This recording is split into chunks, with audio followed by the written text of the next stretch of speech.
Maestra Alejandra Gómez Colorado, investigadora del Instituto Nacional de Antropología e Historia. Ustedes hicieron 12 mesas que corresponden al segundo coloquio, el impacto de las migraciones en el mundo globalizado. Usted coordinó la segunda mesa que se llama Migraciones en el Mundo con Alberto Betancourt, Bernardo López, Jean María Lenti y Rasha Salah. ¿Cómo está el asunto de las migraciones en el mundo? Porque nos adelantaron hace mucho tiempo que este va a ser uno de los grandes y graves problemas a nivel mundial. Y ustedes ya lo están encarando. Entonces, quisiéramos saber, por usted que coordinó esta mesa, cómo está el problema. Lo vivimos en México de las dos fases, ¿no? Gente que llega a México porque quiere ir a Estados Unidos y mexicanos que se van a Estados Unidos y luego algunos hasta regresan y se quedan a vivir aquí porque ya juntaron una lanita que le mandaron a la familia y que ayuda a la economía mexicana de manera formidable, pero luego ya se quieren regresar acá o vienen a las fiestas de sus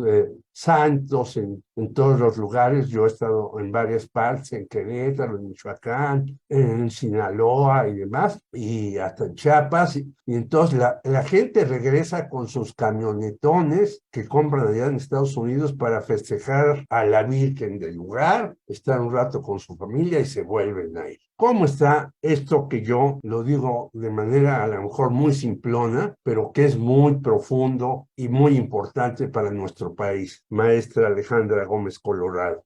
Cómo no, Jorge, muchas gracias por la invitación a este espacio. Y sí, pues muy contentos de haber organizado este segundo coloquio, el impacto de las migraciones en el mundo globalizado. Y bueno, sí, en esta mesa en particular que habló sobre migraciones en el mundo, pues contamos con mucha gente interesantísima, como el doctor Alberto Betancourt de la UNAM, Sí. que él estuvo incluso en la isla de Lesbos haciendo trabajo de campo que concentra a muchos migrantes que parten básicamente de las costas turcas, Sí. llegan a Lesbos en Grecia y de allí emprenden una caminata por tierra y el sueño de todos ellos pues es llegar a Alemania, a Reino Unido, llegar a los países del norte de Europa. Muchos lo logran, muchos no lo logran, atraviesan muchísimos problemas en el camino terrestre, pero también en el mar, porque las condiciones en las que atraviesan esta parte del Mediterráneo son tremendas, ¿no? En barcas poco habilitadas, los botes Será un poco saturados. como los cubanos que salen a México y a otros lugares, pero básicamente a México para tratar de ir a Estados Unidos. Pues así de peligroso, ¿no? Cruzar el mar en embarcaciones Uh-huh. poco habilitadas y también como los migrantes del norte de África Central y África del Norte, que también se aventuran a cruzar el Mediterráneo rumbo a Europa, que muchos de ellos mueren, desgraciadamente, ¿no? Entonces, Sí. estamos atestiguando unos tiempos realmente muy complicados en donde tenemos que entender que las poblaciones nos movemos y que tenemos derecho a movernos, ¿no? Y no Claro. restringir y criminalizar la migración, que es un fenómeno que no termina con la sedentarización humana. Hay migraciones de mucho tipo y el coloquio abordó todo esto, migraciones por cambio climático, por ejemplo, Ajá. migraciones por guerra. Rasha Salah, Claro. ella es de Siria, ella es migrante a su vez porque vino desplazada por la guerra en Siria y trabaja con migrantes mexicanos que se van al norte del país a la cosecha de vegetales. Ya. Entonces, fue una ponencia muy interesante que les recomiendo que la sigan. En la página de YouTube, ustedes se meten al YouTube y Ajá. ponen INA TV y ahí va a quedar grabado todo el coloquio de migraciones. Es muy fácil de Maravilloso. encontrar. Y ahí le ponen play a cualquier mesa que gusten seguir. Y son No, pues documentos de trabajo. las 12 mesas son fantásticas, digo yo. Quizás por ser mexicanos, la de Estados Unidos, la de usted y la de Estados Unidos y Canadá es importante, porque fíjese, yo tuve unos alumnos que después fueron mis adjuntos y se iban a Canadá a cosechar cereza y en los 2 meses que duraban allá sacaban la cantidad para vivir todo el año como alumnos sin que sus familias les dieran dinero. Y ellos decían que una muchacha era la mejor cosechadora, lo decían los hombres. Ella es mejor que nosotros cosechando cereza.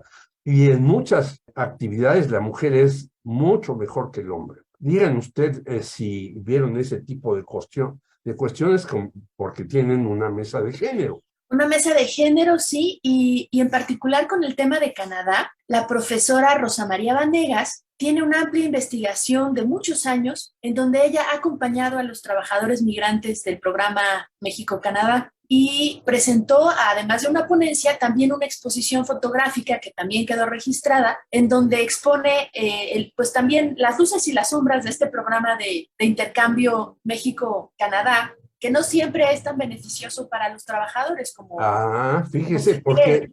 porque algunos decían que en Canadá hay mayor protección y todo eso, pero la realidad muchas veces no es lo que ve solamente uno, sino el que sufre los problemas. Así es. Explíquenos cuáles Sí, son sí. esas dificultades, maestra. Pues en la mesa la profesora habla un poco más del problema de los papeles, de la adaptación al clima, que son climas muy, muy fríos, la Sí. preparación, ¿no?, previa que se requeriría para que los trabajadores mexicanos pudieran ir un poco mejor adaptados, preparados. Todo eso se discutió en la mesa. Y también, hablando de la relación con Estados Unidos, el doctor Juan Manuel Sandoval lleva también años Ay, sí. trabajando la relación con los migrantes mexicoamericanos Se desde el llaman seminario. chicanos, ¿verdad? En algunos lados ya el término es chicano. Así Ellos es, se sienten mexicanos, pero también como se adaptan a Estados Unidos, dicen somos chicanos. exacto. Adelante, maestra Gómez Colorado. Y lo interesante del doctor Sandoval y del maestro Francisco Javier Guerrero es que entonces con toda esta experiencia entre ellos y sus colaboradores nutrieron este coloquio de forma muy, muy particular y muy, muy buena.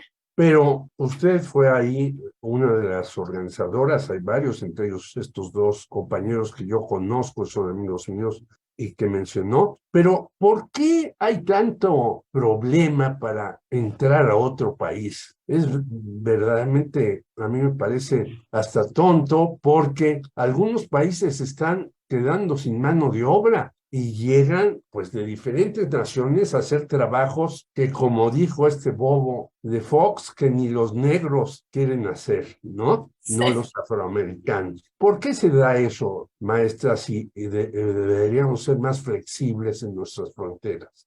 Pues son muchas razones, está mezclado ahí algunos elementos de xenofobia, de racismo, pero también económicos, porque al excluir la entrada de mano de obra barata, que conviene a muchos países ricos, también se eliminan muchos derechos laborales. Entonces, los trabajadores terminan entrando, cruzando fronteras como pueden, consiguen trabajos de forma ilegal y eso restringe sus derechos también, ¿no? Entonces, yo considero que esa es una parte del problema y también condiciones sanitarias que argumentan los países y demás, pero bueno, es parte, yo creo, sustancial, eliminar los derechos de los trabajadores y conseguir incluso una mano de obra calificada a precios muy, muy bajos. Los contratistas saben que son trabajadores ilegales y que en cualquier momento los pueden despedir, los pueden cambiar, pueden renovar sin generar derechos de antigüedad, seguridad social, todo esto. Lo que sí podríamos agregar para que su amable auditorio pueda buscar las grabaciones de este coloquio es que Sí, también participaron muchos activistas que ajá. están en la búsqueda de migrantes desaparecidos, colectivos que también han hecho documental, algunos de los documentales y las presentaciones de los libros, porque también se presentaron algunos libros como el de Migración y Género. Todo eso quedó grabado en línea, pues para que el amable auditorio lo pueda consultar. Pues sí, porque es vital para nosotros saber este tipo de cosas de trabajadores que hacen faenas. Yo recuerdo al maestro Jorge Bustamante, que tuve una relación cordial con él, del Colegio de la Frontera Norte, y decía que en una casa cuando se incendió había 50 personas. Viven hacinados, todo eso, trabajan 12, 14 horas, pero todo para mandar a las familias que viven acá una parte de su ingreso. Eso deberían ser los héroes mexicanos actuales y no los futbolistas que luego nos dan unas decepciones tremendas. Sin duda, los migrantes son personas que merecen todo nuestro respeto porque nadie elige dejar su casa por gusto, nadie.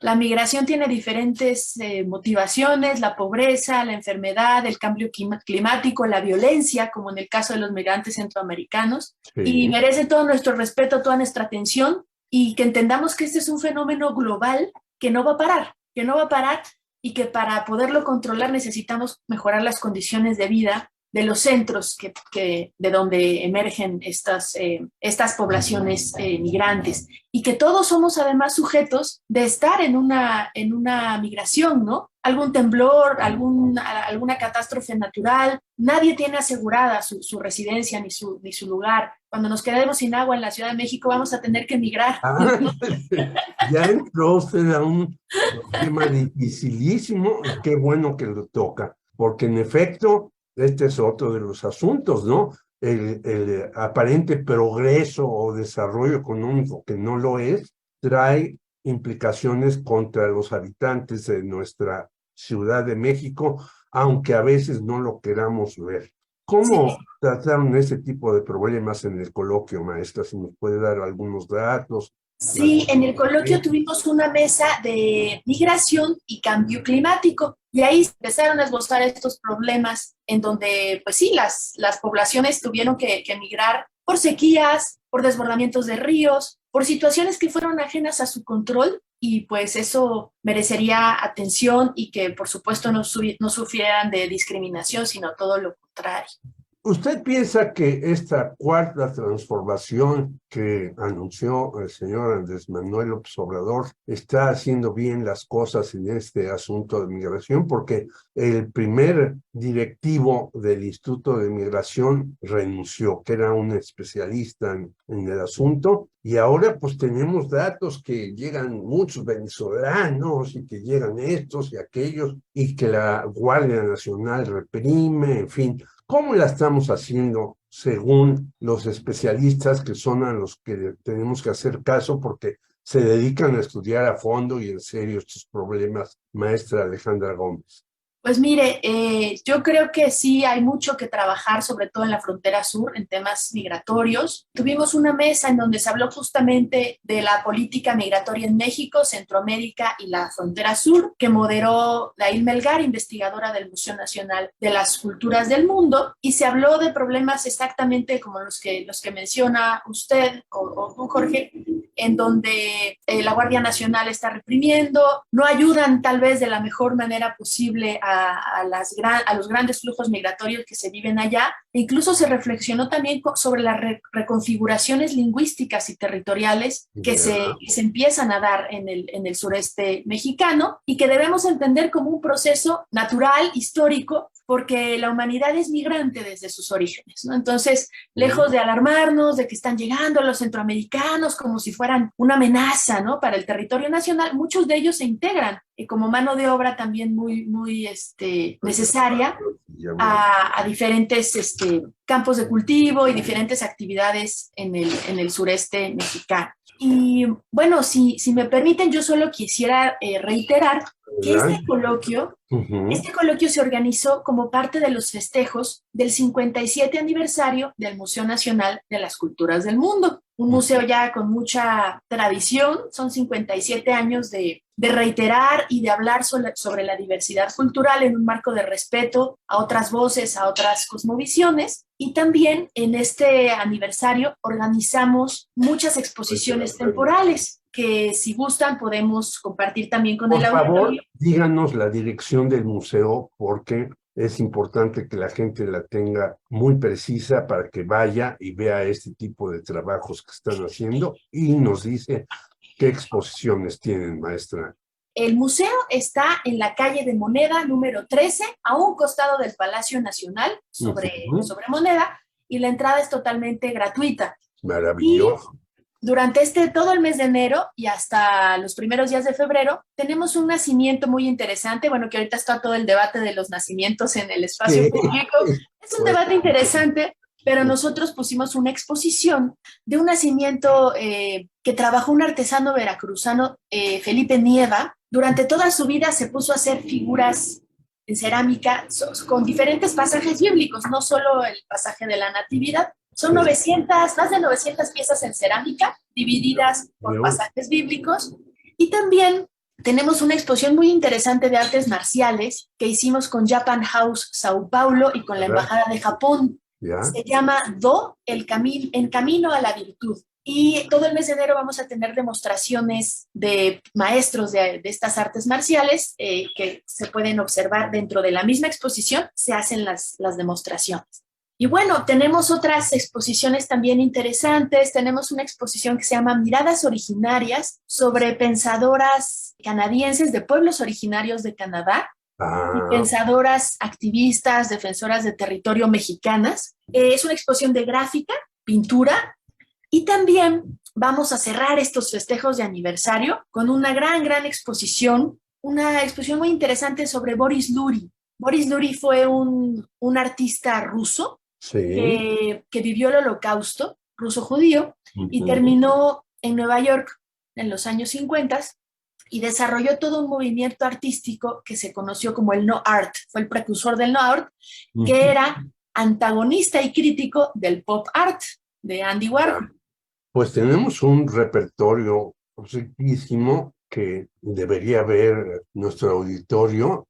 Entonces, tenemos que ver todas esas cosas que ustedes presentan y les agradecemos mucho que hayan hecho este gran coloquio para saber cómo está la migración y ojalá nos escuchen, y yo me incluyo, los gobiernos sobre lo que están ustedes investigando, que es vital para este siglo que estamos viviendo.